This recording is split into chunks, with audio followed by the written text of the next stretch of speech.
Good morning all, I hope you're well, and today is my turn to do Thought of the Day.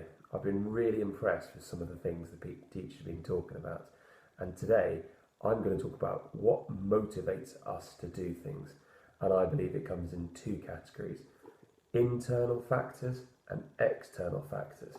And what I'll do in this video is I'll show you a few examples of how I've been motivated both internally and externally in order to do different things. This is an example of someone who is only motivated by external factors. This is our pet rabbit Mo, and what I'm trying to do is teach her to get up onto her back legs. And so I need to externally motivate her. So I say up. When she goes up, she gets a little treat and she gets a pat on the head. She's getting better. She's not the brightest of rabbits, but she certainly does love a treat. And so she is motivated externally in order to do what I want her to do. Similar to how we would educate children at a young age. You ask them to do something. If they do it, you give them a reward.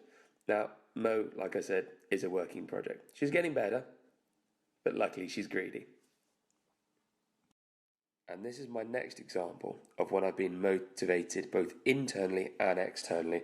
I've been growing butternut squash seeds from all recycled produce. So I got my own seeds from a butternut squash, and every week I've been planting them into bigger containers as they grow. Once they got to a good size, we've been selling them for £2. So we've made £16, which is my external motivation, but I've really enjoyed the project. That's the internal motivation. And my next example is about our kitchen. The day before lockdown happened, we decided to rip out our kitchen and we'd ordered a new one. Now, we didn't know lockdown was going to happen. As you can see, everything was in quite a tired state. So we took everything out, and the next day they announced that they wouldn't deliver anything.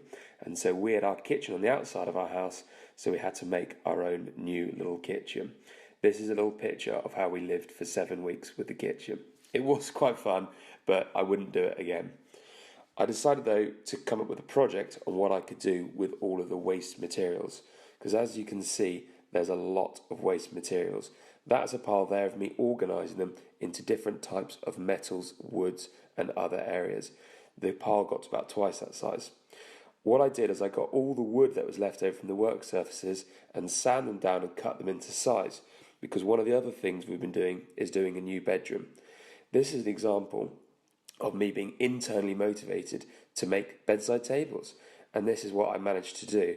I was really pleased with the outcome, and I'd measured enough wood that I could make 2 bedside tables.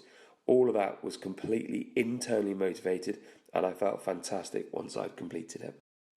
You'll be pleased to know that our kitchen is now complete and just in time for the bad weather. It's been fun cooking on the barbecue outside, but it wouldn't have been so fun in the rain. We're really happy with our kitchen and with our bedside tables. So those are some examples of how I've been motivated internally to do things, and I've been thinking about whether you live a better life, you go further in life if you only get motivated by external things. And I've thought about all the examples of famous sports players or brilliant people in the world, and they all have a really strong internal motivation. So when someone asks you to do something, or when you think of doing something, think about the benefits that it makes you feel internally. Have a lovely week.